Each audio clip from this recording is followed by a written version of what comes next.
नमस्कार, आप देख रहे हैं करंट न्यूज़ और मैं हूं आपके साथ साक्षी और मेरे साथ है कैरोलीन। तो आज हम फिर टॉप 10 खबरें लेके आए हैं आपके बीच। ऋषि कपूर का मुंबई के अस्पताल में हो गया है निधन। कपूर खानदान के चिराग ऋषि कपूर आज दुनिया को अलविदा कहकर चले गए। गुरुवार को मुंबई के एक अस्पताल में उन्होंने अंतिम सांस ली। अमिताभ बच्चन ने ऋषि कपूर के निधन की जानकारी दी थी। भारतीय फिल्म इंडस्ट्री के लिए ये हफ्ता एक बुरे सपने की तरह चल रहा है।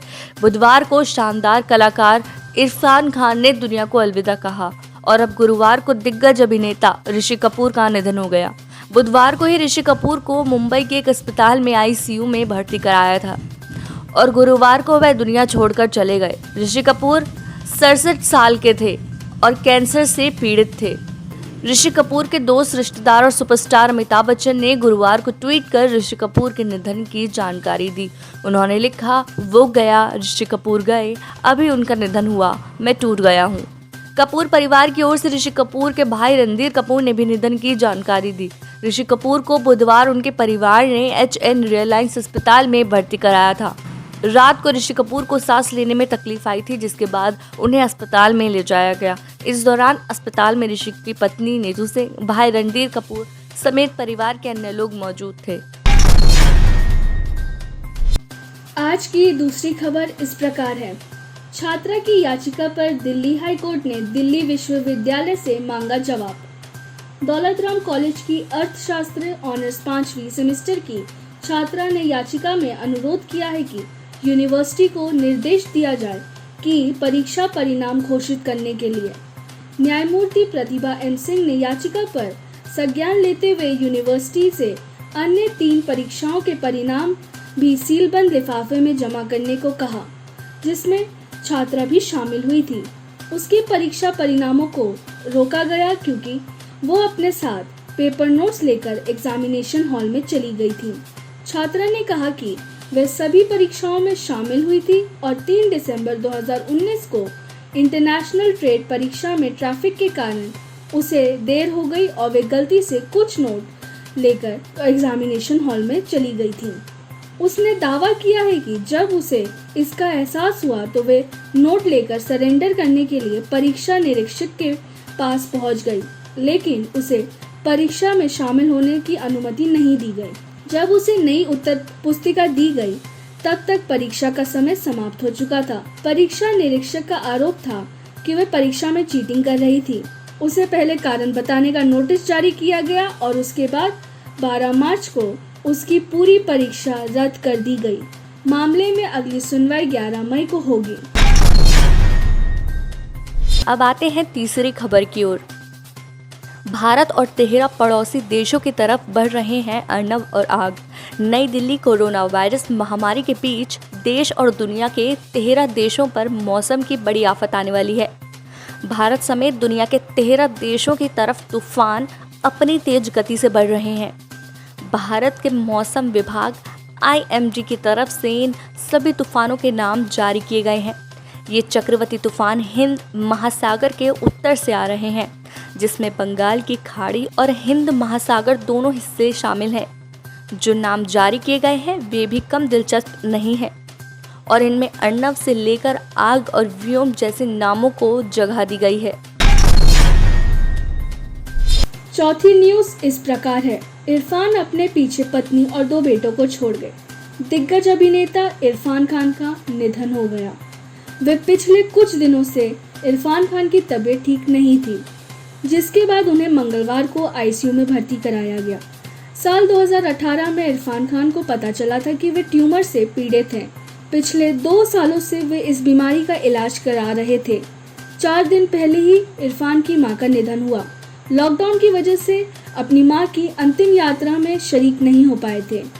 इरफान अपनी पत्नी सुपता सिकंदर से बेहद प्यार करते थे। इरफान और सुपता की शादी 1995 में हुई थी। इरफान तब सिनेमा में अपने पैर जमा रहे थे। इरफान की पत्नी सुपता स्क्रीन प्ले राइटर हैं। एक इंटरव्यू के दौरान इरफान ने अपनी पत्नी के बारे में बात करते हुए बताया था कि वो मेरे लिए 7 दिन 24 घंटे खड़ी रही, मेरी देखभाल की और उनके कारण मुझे बहुत मदद मिली। मैं अभी तक हूँ उसकी बहुत बड़ी वजह है कि वो मेरे साथ थी। अगर मुझे फिर से जीने का मौका मिलेगा तो मैं उनके लिए जीना चाहूँगा। इरफान के बड़े बेटे का नाम बाबिल खान और छोटे बेटे का नाम अयान खान है। इरफान खान के निधन के बाद उनका पूरा परिवार शोक में है। अब आते हैं 5वीं खबर की ओर। सीबीएसई छात्रों के लिए बड़ी खबर। सभी कक्षा 10 और 12 सीबीएसई बोर्ड यानी केंद्रीय माध्यमिक शिक्षा बोर्ड के छात्रों के लिए एक बड़ी घोषणा की गई है। सीबीएसई ने घोषणा की है कि वह कक्षा 10वीं और कक्षा 12वीं के छात्रों की लंबित परीक्षाओं का आयोजन करेगा, लेकिन लॉकडाउन की स्थिति का आकलन करने के बाद ही सीबीएसई ने बुधवार को कहा। हाल ही में सीबीएसई कक्षा 10वीं बोर्ड परीक्षा के बारे में कई अटकलें लगाई गई हैं। यह दोहराया गया है कि कक्षा 10 और 12 के 29 विषयों की परीक्षा आयोजित करने का बोर्ड का फैसला परिपत्र में उल्लिखित के समान है। दिन 1 अप्रैल 2020 बोर्ड परीक्षाओं को रद्द करने की अफवाहों का खंडन करते हुए एचआरडी मंत्रालय ने कहा कि जैसे ही स्थिति सामान्य हो जाएगी, कक्षा 10 और 12 की बोर्ड परीक्षाएं आयोजित की जाएंगी। बोर्ड ने स्पष्ट किया है कि सीबीएसई द्वारा परीक्षा रद्द करने का विचार नहीं किया जा रहा है। आज की छठी खबर इस प्रकार है। पृथ्वी के करीब से होकर गुजरा एवरेस्ट के आकार का उल्का पिंड। उल्का पिंड का एक बड़ा रूप बुधवार को पृथ्वी के पास से होकर गुजरा।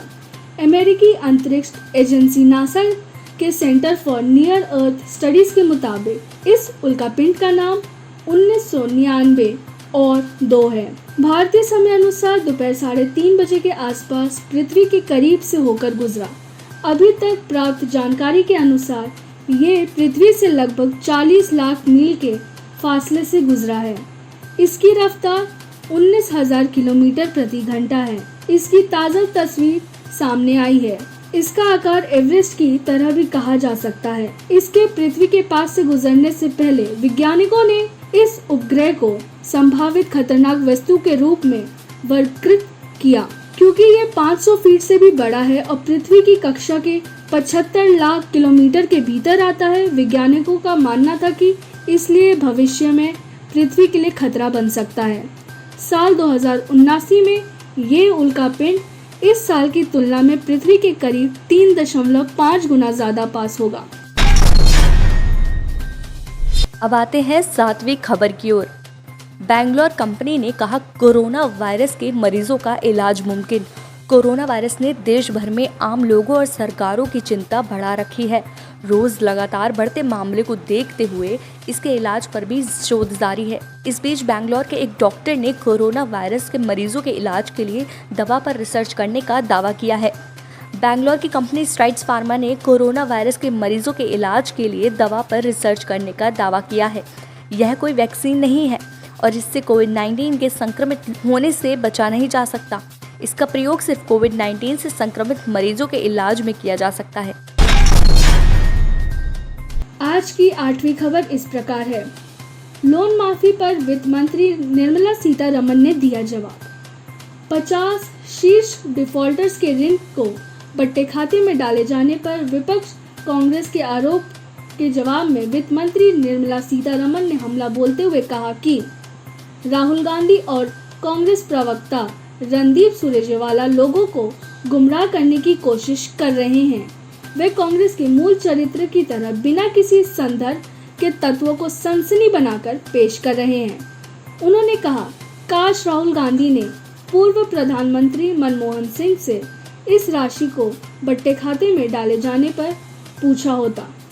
केंद्रीय मंत्री प्रकाश जावड़ेकर ने कहा कि मैं राहुल गांधी के इस आरोप को सिरे से खारिज करता हूं कि मोदी सरकार ने 65,000 करोड़ रुपए माफ कर दिए हैं। कोई पैसा माफ नहीं किया गया है। कर्ज को बट्टे खाते में डालने का मतलब माफ करना नहीं होता। राहुल को पी चिदम्बरम से कर्ज माफी और कर्ज को बट्टे खाते में डालने में अंतर समझने के लिए ट्यूशन लेनी चाहिए। अब आते हैं 9वीं खबर की ओर। कुछ दिन फॉलो करने के बाद व्हाइट हाउस ने ट्विटर पर पीएम मोदी को किया अनफॉलो। जी हां, कोरोना वायरस संकट के बीच भारत सरकार के ट्विटर हैंडल को लेकर अमेरिका का बदलाव रुख सामने आया है। व्हाइट हाउस ने प्रधानमंत्री नरेंद्र मोदी, प्रधानमंत्री कार्यालय, राष्ट्रपति भवन समेत भारत के कुल 6 ट्विटर हैंडल को अचानक अनफॉलो कर दिया है। भारत की ओर से हाइड्रोक्सीक्लोरोक्वीन देने का फैसला लेने के बाद 10 अप्रैल को व्हाइट हाउस ने ट्विटर हैंडल ने इन भारतीय ट्विटर हैंडल को फॉलो किया था। दरअसल अमेरिका अन्य किसी देशों या उनके राष्ट्र अध्यक्षों के ट्विटर हैंडल को फॉलो नहीं करता, मगर भारत के यह हैंडल्स अपवाद स्वरूप फॉलो किए गए थे। लेकिन अमेरिका ने अब अपने रुख में बदलाव कर लिया है और व्हाइट हाउस अमेरिका के बाहर किसी को फॉलो नहीं कर रहा है। कोरोना वायरस के इलाज में मददगार माने जा रहे हाइड्रोक्सीक्लोरोक्वीन दवा की जब अमेरिका को ज़रूरत थी, तब भारत सरकार ने अपने फैसले में तब्दीली कर अमेरिकी समेत कई देशों को यह दवा मुहैया कराई थी, जिसके कुछ दिन बाद ही यानी 10 अप्रैल को व्हाइट हाउस ने भारत सरकार के इन ट्विटर हैंडल को फॉलो किया था। यह अपने आप में खास इसलिए था क्योंकि पीएम मोदी दुनिया के इकलौते गैर अमेरिकी नेता हैं जिन्हें व्हाइट हाउस फॉलो कर रहा था। आज की 10वीं खबर इस प्रकार है। 13 लाख लोग निकाल चुके हैं पीएफ की रकम। लॉकडाउन के कारण मिली छूट का फायदा उठाते हुए पीएफ अकाउंट के खाता धारक तेजी से पैसा निकाल रहे हैं। श्रम एवं रोजगार मंत्रालय के कर्मचारी भविष्य निधि संगठन IPFO के मुताबिक अब तक 13 लाख खाता धारक इस सुविधा का लाभ उठा चुके हैं। अब तक 4,684.52 करोड़ रुपए का भुगतान किया गया है। लोग पैसे की कमी को पूरा करने के लिए अपनी भविष्य निधि यानी पीएफ फंड का सहारा ले रहे हैं। कोरोना संकट की वजह से IPF स्कीम 1952 के पैरा 68L में एक नया सब पैरा जोड़ा गया है। इसके तहत कोई खाता धारक खाते की राशि का 75% या फिर 3 महीने के महंगाई भत्ते के बराबर पैसे की निकासी कर सकता है। पैसे निकालने के बाद खाता धारक को फिर से खाते में जमा करने की जरूरत नहीं होगी। 3 की जगह 2 घंटे होगा परीक्षा का समय। जी हाँ, विश्वविद्यालय अनुदान आयोग यानी UGC की अकादमिक कैलेंडर समिति ने अपनी रिपोर्ट में कई अहम सिफारिश की हैं। समिति ने जहां प्रवेश प्रक्रिया को 1 से 31 तक शुरू करने की बात कही है, वहीं एक अहम सिफारिश में परीक्षा का समय 3 घंटे की बजाय 2 घंटे करने को भी कहा गया है। समिति ने कहा कि दूसरे और तीसरे वर्ष के छात्रों के लिए कक्षाएं 1 अगस्त से शुरू की जाएं, जबकि प्रथम सेमेस्टर के लिए नया बैच 1 सितंबर से शुरू हो। विश्वविद्यालय अनुदान आयोग यानी UGC द्वारा भी कहा है कि वार्षिक परीक्षा 50% अंक की होनी चाहिए, जबकि अन्य 50% अंक पूर्व में आयोजित सेमेस्टर परीक्षा के प्रदर्शन पर आधारित किए जाएं। 3 की जगह 2 घंटे होगा परीक्षा का समय। आप सुन रहे थे कैरोलीन और साक्षी को। ऐसी ही ताज़ा खबरों के लिए देखते रहिए current news. Please like, share and subscribe our channel.